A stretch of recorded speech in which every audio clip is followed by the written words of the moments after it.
All right, here we go. All right, cameras in position. Yes. Lights. That is my friend. That's the George Kuchar alien. And he helped me through a lot of hard times. Hi, alien.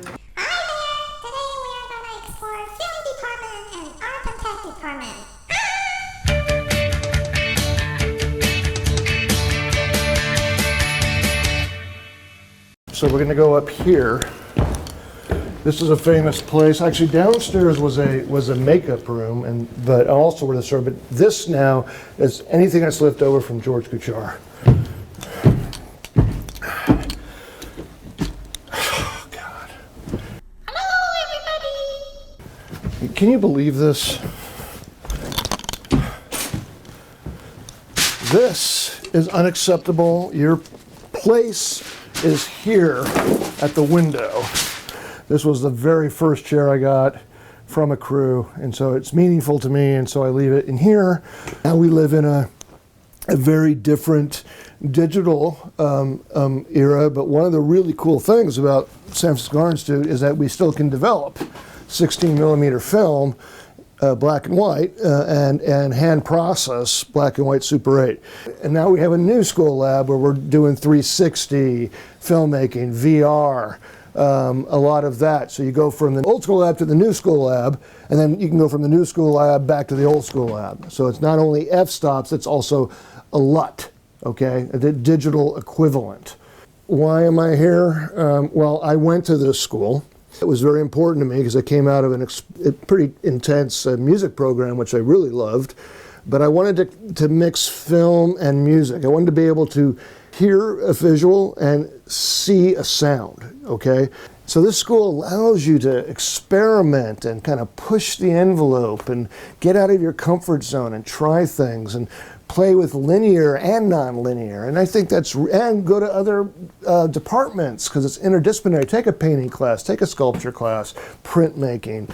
You know, all these things you bring back to your one love, your one, you know, something you're focusing on. And for me, this is interesting.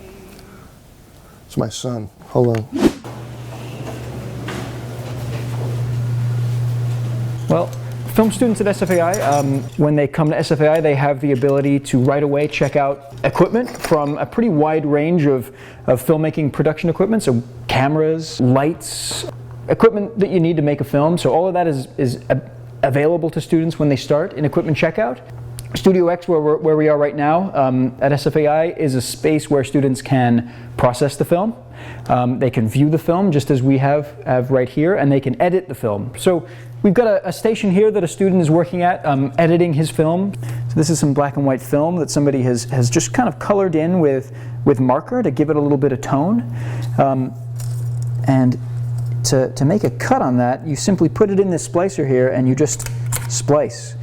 And now if you wanted to join two pieces of film together, you simply place those here in the middle. And then using this tape, I press down.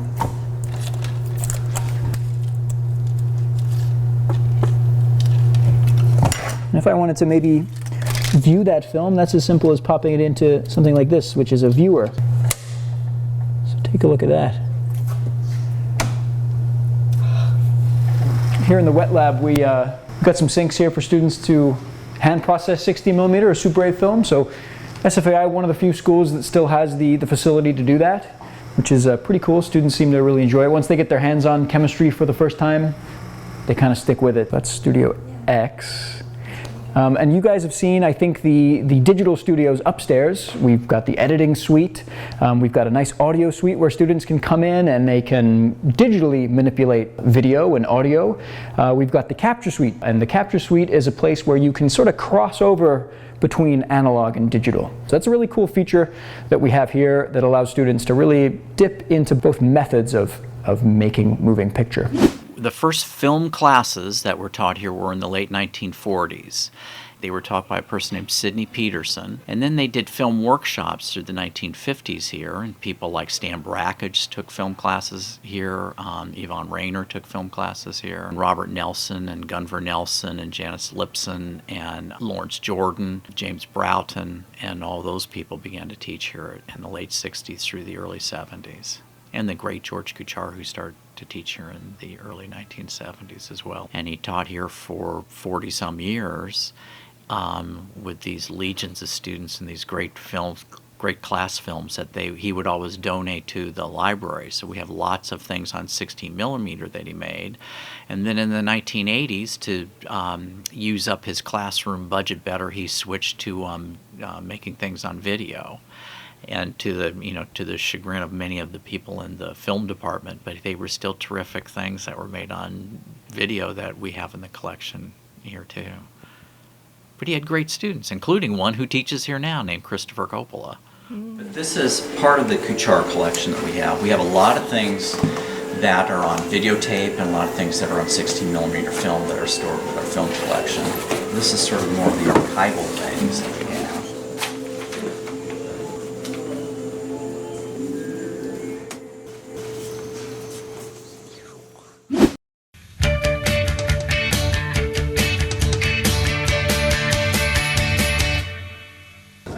Art and tech major, and I like that. I think it's probably one of the best majors to study here. And we like computers and robots, and we geek out about boring stuff like cables and like buttons and wires. I think all art started as art and tech. Film only came to be an art medium because of the technology, and it was an innovation at first. And at first people didn't know what to do with it. It was just like, it's a gimmick, it's a thing, and that's the same thing with computers and video games. And art responds to technology. I quite enjoy it. I'm in art and tech major. I've been receiving traditional art practice for a while, and I feel like it's about time to explore something new. So that's the main reason I come to art and tech major. As like a smaller community, like the art and tech, it's a major with only a few people, right?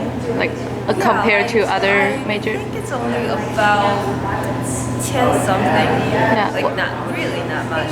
Yeah. So how do you feel about that? I think it's really good because people are nice, and then we know each other. Yeah. This class is called Radical Software, an introduction to programming for artists. I learn how to use computers in all their forms to control things, to generate graphics, to control interaction and things like that in artistic works, installations, interventions, and all kinds of applications of computation in art. So I think the art practice in art and technology really is about making and breaking technologies in order to understand them and repurpose them in a variety of ways that has in common that it's about using them to tell stories, to make things apparent, to criticize things, and use technology differently than how this is done in business and in Silicon Valley. I think it started around 1997 or 1998. So it's a relative younger department. Yes, it is. It is. You know, photography started in the 1940s, and this was the performance video new genres department started in the late 1970s, and this one started in the 1990s. It's had different names over the years. It really has its genesis, its beginnings in the late 1990s, I think. I think one of the first students who graduated in that department was Ben Wood, who went on to study at MIT, where he got his MFA degree, and he's done marvelous things since then. Does all these projections on buildings and these historic things, and you know, he discovered something behind the altar at Mission Dolores and dropped a video camera down behind that, and found this mural that had been buried forever. But has always done fascinating work. So there've always been interesting students that have come out of that department. He always seems to be doing new and interesting things. Next week, printmaking department. See you then.